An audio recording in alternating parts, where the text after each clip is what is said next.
Mani sauc Elīna Krupko. Es esmu mākslas nodaļas vadītāja Madonas novada pētniecības un mākslas muzejā, kurā ir 4 burvīgas ēkas. Un viena no lielākajām ir šīs izstāžu zāles, kas arī ir mana galvenā darba vieta un punkts. Šis darbs ir ļoti radošs, intensīvs, bieži laiku prasošs, ārpus darba laiku.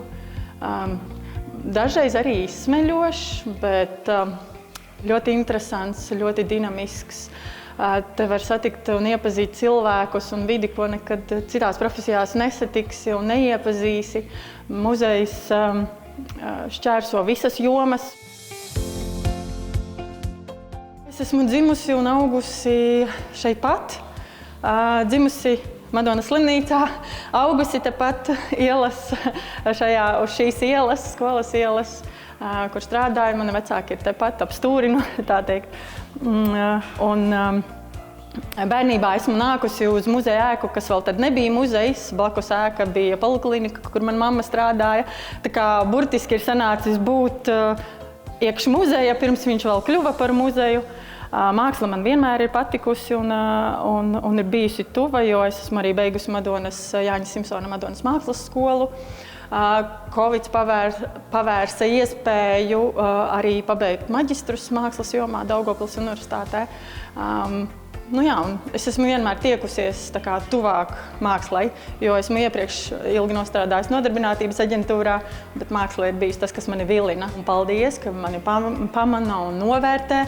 Man varbūt pašai liekas, kad es gribu vēl vairāk kaut ko izdarīt, lai tas man pašai nestu tādu, jā, es esmu to pelnījusi.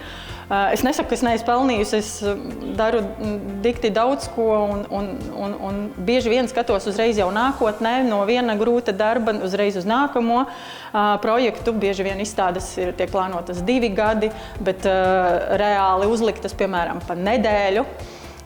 Un tad tā nedēļa ir tik intensīva, saspringta, kad ļoti izsmeļ.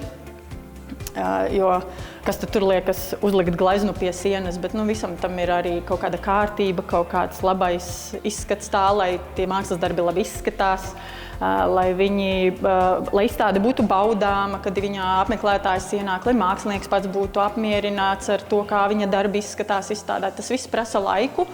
Un nav 5 minūšu darbs, kā varbūt kādam no malas liekas, ka mēs tikai tad dzeram, kafiju vai ko, bet es nagloju, es krāsoju, es zāģēju, ja vajag, ja nav kolēģi tanī brīdī blakus un vajag vienkārši izdarīt.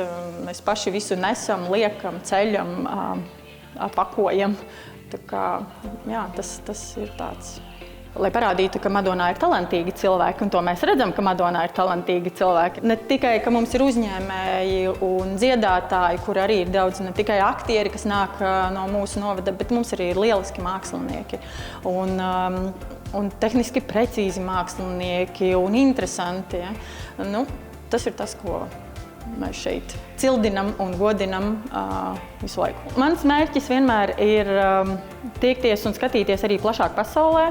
Esmu guvusi arī diezgan lielu pieredzi, braukājot kaut kur apkārt, skatoties, kā tur ir mākslas, tiek veidotas gan izstādes, gan dažādi mākslas projekti.